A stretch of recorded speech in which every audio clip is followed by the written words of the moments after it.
A diviner was talking to him, and this is what he told him. He says, a few years ago, a diviner in my village told me that a spirit from the past had grafted itself onto me and had to be acknowledged and integrated for my own good.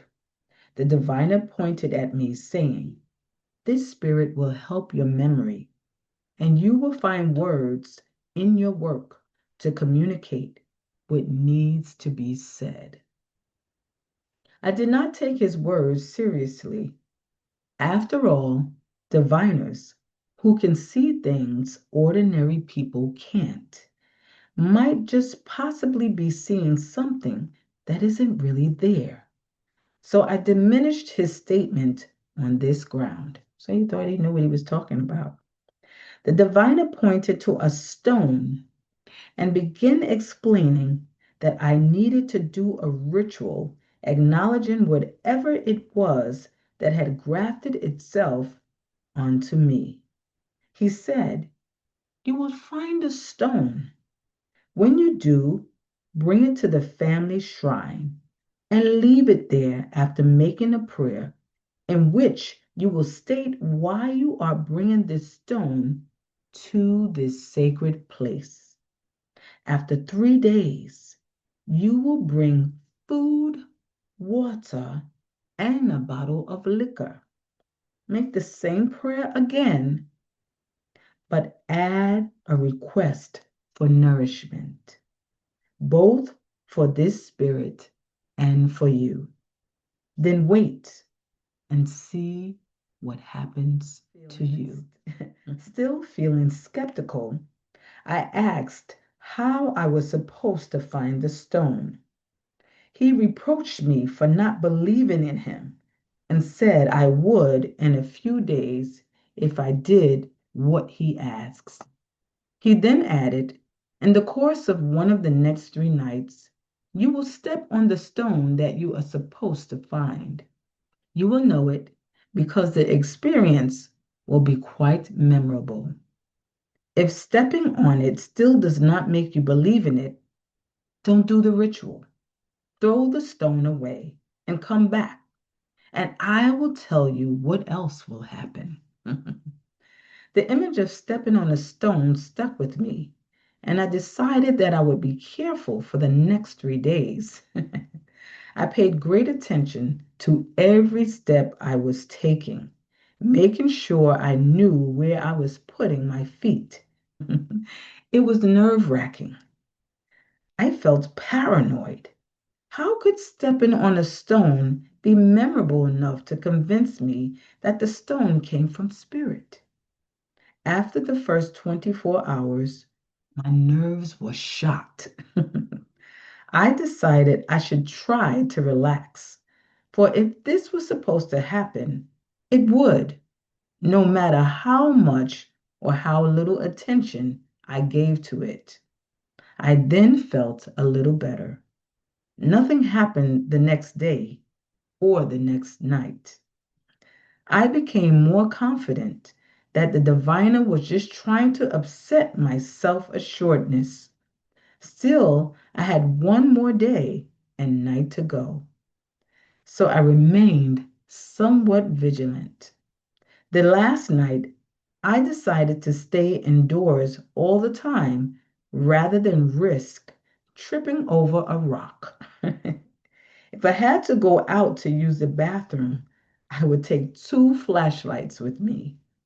Then I went to sleep and had bad dreams that I could not recall. I woke up before dawn feeling very strange. It was then that I decided that this diviner had indeed lied to me and had put me through 3 days and nights of discomfort for nothing. They were over, and now I had to go tell him how I felt. The rays from the still unrisen sun made it quite easy to move around without a flashlight. I decided to go out and greet the sunrise. No sooner had I taken my second step toward the doorway than I bumped my toes against something hard. The shock of the impact was so unexpected that I lost my balance and would have crashed on the floor if I hadn't been close enough to the door to hang on to it. Two of my toenails were shattered and blood was streaming out. When I recovered slightly from the pain, I looked on the ground and there was a red rock, the size of two fists put together. The impact with my foot had rolled it about 2 feet closer to the door. My first thought was that someone had placed it here while I was asleep. Cursing, I took the rock outside. The sun had already risen, but no one was out yet. I dropped the rock in a secure place and took care of my wound, then carried the rock to the infamous diviner. My mood was not good. He smiled when he saw me come. I told him I wanted some explanation. He asked if I had done what I was supposed to do upon tripping over the stone. I could tell he knew I had not done it. He refused to give me another consultation, and I left in a state of confusion. Back home, I brought the stone to the family shrine and made my prayers. The next 3 days were quiet and peaceful in comparison to the previous paranoid days. I felt like a different person. Some energy was in me that hadn't been there before. I could feel it. On the third day, I brought offerings of food and water and a bottle of liquor produced locally. I told the story of my encounter with the rock and a long, detailed prayer, including everything the diviner had advised me to say. Then I added that I just wanted to stay out of trouble, and if doing this would help, so be it. That day, my belief in stones deepened. I continued to feel as if some new ability to communicate had taken root in me. And this increased ability has helped me in living out my purpose of communicating from the deep memories of my people. For reasons such as these, rituals of mineral and stone will be helpful also to Western people. That's for you. I know when I read this, I started paying more attention when I walk in nature. Yes, I sometimes if I mistakenly kick a rock, I look down at it if it's not like kicked too far, and I pick it up. Sometimes I try to walk past it, and something in my psyche is like, go get that stone, go get that stone. And I get it, and I bring it home. Yes, and I put it on my personal shrine. And I know when my youngest child, when she was very young, she used to like to collect stones, collect rocks. She'd have rocks all over the place. I mean, children do things naturally, like from a spiritual place. And a lot of times we get in their way. Start finding these rocks around the place and you just throw them away. What is this mess they're picking up? What is that?